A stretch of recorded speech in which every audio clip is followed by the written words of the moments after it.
We get started with Sports Talk with Stephen Connor. Please make sure you like, comment, subscribe, and share, and also hit that post notification bell so you can get notified whenever we upload a video. It's always sports related, so please make sure that you hit the subscribe, comment, share, post notification bell so you do not miss out on any of the action. Without further ado, let's get on, everybody. How's everybody out there doing? I am so happy. Why am I so happy? I'm so happy because I'm finally doing wrestling content. I've watched wrestling for a very long time now. WWE is my favorite. My favorite superstar is the Tribal Chief. Hold up the ones, Roman Reigns. My favorite female superstar is Tiffany Time, Tiffany Stratton. But yeah, I really love wrestling. And wrestling has been really good lately. So, I want to incorporate it with my other videos, with my NFL, NBA videos, college football, and I want to incorporate WWE. So for just now, I'm going to do predictions for every pay-per-view. And yeah, so I'm a little excited, y'all. Not a little, I'm majorly excited. So make sure you like, comment, subscribe, and share. Hit that post notification bell so you can get notified whenever I upload a video. And without further ado, let's get started with my picks for Backlash in France. Alrighty, so first off, we have Tama Tonga and Solo Sikoa, the new Bloodline, or the Bloodline 2.0, or just simply the Bloodline, versus Team RKO, Randy Orton and Kevin Owens. It's clear as day to me that the Bloodline is winning this match. I like the pairing of Kevin Owens and Randy Orton. I really liked Orton with Matt Riddle, so I'm going to like him with Kevin Owens. I can't wait for the RKO show on Friday. That's going to be pretty interesting. But no, for real though, Randy Orton and Kevin Owens is like so random, but I'm digging it. You know what I'm saying? Hopefully this leads to an eventual falling out, a split between them, and they have some banger matches. They end up going on a singles feud, but until then, they're facing the new Bloodline. Fun fact, the Bloodline, I got this from my boy Santi Zap, and I was like, hey, that's true, that the Bloodline has actually had a match on every single Backlash pay-per-view since 2022. It has been a tag match. The first year it was Team RK Bro and Drew McIntyre. Last year it was Riddle and Sami Zayn and KO. And this year is Randy Orton and Kevin Owens. So I just want to note that. But I do think a new Bloodline 2.0, I think they're going to win because losing has consequences. And Solo Sikoa is 1-0 right now in WWE. He won at a live event yesterday. I'm in a tag team match, so he's 1-0. He's no longer 0-40. It's funny to me because the memes on the internet is like, how come Solo Sikoa is talking about losing has consequences? And then he's 0-40 since he beat John Cena. It was like, come on, man. But hopefully they book this right. The Bloodline win. Jacob Fatu is probably going to debut. If you don't know who he is a part of the Bloodline. They have endless amounts of family members, as we can see. But he'll probably end up debuting because I'm pretty sure, I know he signed to the company and they said it's any moment he could appear. Solo Sikoa appeared at a pay-per-view that wasn't in America at Clash of the Castle. So he's just going to appear here. He is either going to cost Team RKO the match, or RKO could be on the verge of winning, and then Jacob Fatu come out, and they're just going to beat them down. But at the end of the day, Bloodline stands tall. Can't wait for Roman to come back. Next up, we have the women's tag team champions, the Kabuki Warriors, Kairi Sane and Asuka versus Jade Cargill and Bianca Belair. I'm really excited for this Bianca Belair and Jade Cargill pairing. This isn't random to me. This makes sense for the most part. And I say that because I don't think Jade Cargill is ready for a singles run yet. Well, I don't think that. I think I know WWE doesn't think she's ready and is not ready for that yet. So they paired her with not just one of the best women, but one of the best workers in the whole company in Bianca Belair. And what this will do is this will add prestige to the titles. Now, sometimes the titles have felt important. Like, I remember the main time the titles felt important to me is the second time during the cough era, during the pandemic era for WWE, when Bayley and Sasha Banks held the titles. That's the last time they really felt important to me. You know what I'm saying? So hopefully putting these two big names on there actually, helps elevate the title. Hopefully this helps elevate Jade Cargill too. And I can't wait for the title run they have. Eventually they're going to lose the title. I don't know who they're going to lose to, but they're not going to lose because they lost. They're going to lose because they got into an argument or something that's going to cause them to feud eventually. But putting these two together is like creating a super team. It's like the 2017 Golden State Warriors.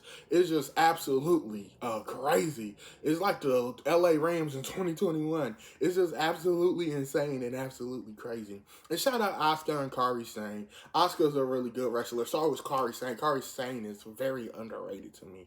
But I do think this will be a squash match. They might shock me and this might not end up being one, but I do think this will be a squash match. And I think Jade and Bianca are going to go on a nice little run and add prestige to this title, and it will help Jade as well. Moving on, we have Tiffany Stratton versus Naomi versus Bayley for the WWE Women's Championship. So, this match is very interesting. We have Tiffany Stratton here, who is a rising star in the women's division, and at some point, very soon, she will become women's champion. However, I don't think that this is the right time or right setting. Bayley just won the title at WrestleMania. Bayley should have a good title reign. I don't think it should be a year long or anything like that. She just should have a good title reign. And I think when she does lose the title, I think it should be to Tiffany Stratton in a one-on-one match. But what I think is going to end up happening here is Naomi is here to eat the pin. I really do believe that. And that's unfortunate for Naomi. Naomi is an amazing wrestler. She's really good in ring. She has it all to me. But she's just going to be here to get pinned. And that's just how it is, unfortunately, for Naomi. I do think that Bayley will retain. I don't know if Bayley's going to retain off of her finisher to Naomi, or if Tiffany Stratton's going to hit her finishing move and then Bayley throws Tiffany out the ring. Or heck, maybe Nia Jax gets involved. Who knows? Or maybe Tiffany, they do a reverse and Tiffany pushes Bayley out the way after Bayley hits her finisher and pins Naomi. But my prediction is Bayley wins, and for extra bonus points, she pins Naomi off of Tiffany Stratton's finisher. That's my prediction right there.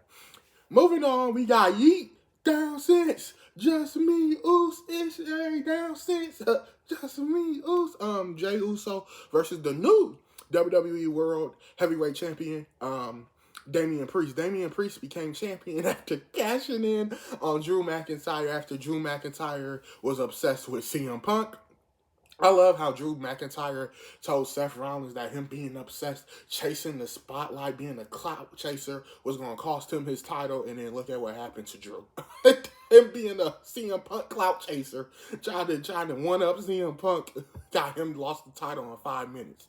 But we got Damian Priest versus Jey Uso. This match will be really good. I saw some people saying that this is a very hard match to pick, and I don't understand why. I think this outcome is easy to predict, even though it is a small chance of me that thinks Jey Uso's could win. Jey Uso, number one, the top baby face on Monday Night Raw. He was the number one pick, I believe, to Raw in the WWE draft. And so, he got all this momentum behind him. And what gives it away to me he's not winning is his team won on Monday.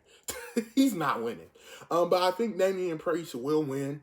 And Damian Priest will get help from the Judgment Day, somewhat from JD McDonough and Finn Balor, or maybe they screw up, but he still wins. I don't know. But we are leading towards the end of the Judgment Day. We see Liv Morgan over there flirting with Dom, JD McDonough keep messing up, and Finn Balor and Damian Priest. That tension is growing. I know we're going to get Damian Priest versus Finn Balor at SummerSlam. I wholeheartedly believe that. I'm just concerned that it might not be for the title, because Clash of the Castle is coming up, and Drew McIntyre is probably going to challenge for the world title. And they might give him the title. And I kind of don't want that, because I want Finn to win the title. But that's just me. I know this is a Backlash prediction, but still. With all that being said, Drew McIntyre is in an amazing feud right now with CM Punk. I don't think that feud needs the title, but that's just me. That match probably will happen at SummerSlam, hopefully. But I really hope that Damian Priest somehow retains that Clash of the Castle, retains up until SummerSlam, and we give Finn Balor his moment. But I'm going no Yeet on Saturday. I'm going no Yeet, and I'm going with Damian Priest. Moving on to the last match of the night.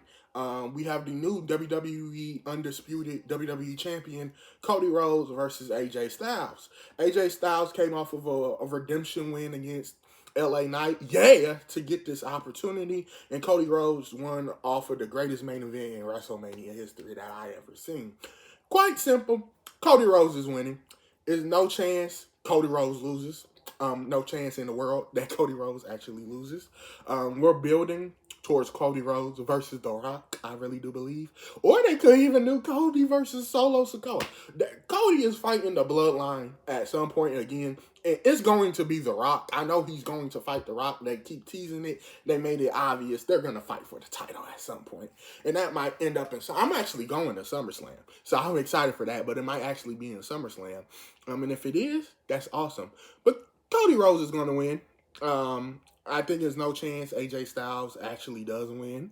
I want AJ Styles to be a little more of a heel though in this. You know, that contract signing was boring to me because nothing popped off. Like I was watching, I was like, dang, nothing happened. No one, tried to fight you. Nope.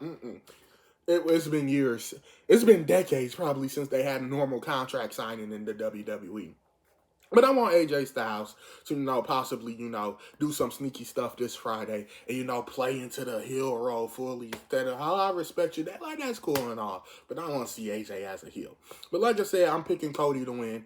I will put 3 mortgages out. You could pull out 3 house mortgages and bet it on his back. Cody is winning. It's 100% Cody is winning. So those are my predictions for you. We got Cody Rhodes defeating AJ Styles to retain. We have Damian Priest defeating Jey Uso to retain. We have Bayley defeating Tiffany Stratton, and Naomi to retain. We have new champions Jade Cargill and Bianca Belair defeating the Kabuki Warriors for the WWE Women's Tag Team Champions. And we have the team of Tonga Tonga and Solo Sikoa, the new Bloodline 2.0, or the Bloodline, whatever you want to call them, versus Team RKO, Randy Orton, and Kevin Owens. And, of course, I have Solo Sikoa and Tama Tonga, the Bloodline, defeating Team RKO. That's my predictions for WWE Backlash in France. You let me know what you think is going to happen in WWE Backlash in France. Maybe they add a couple of matches. I highly doubt that. If they do, that would be cool. But right now, it's only a few matches, and 5, I think. Well, let me count real quick. 1, 2, 3, 4, 5. Yeah, it's only 5 matches right now. It's only 5 matches right now. So this is gonna be a good little card. They got some banger matches that will definitely be on here. Some banger matches. We're gonna get a title change. We're gonna get titles that stay the same. But altogether, I think this will be a good pay-per-view, and this is a good transitional pay-per-view. Once we get getting out of WrestleMania, and like I said. And nothing too major will happen on here to me, except for Bianca Belair and Jade winning the titles. I just really feel like Cody Rhodes versus AJ Styles is literally just a transitional feud. It's just here to, until we get to, past Backlash. That's just what it is. That's all it really is. There's nothing major. It's just a transitional feud. So we can move on to Cody's next opponent. If you like these videos, please make sure you like, comment, subscribe, and share. And until next time, y'all, Steven Counter out. Be good, people.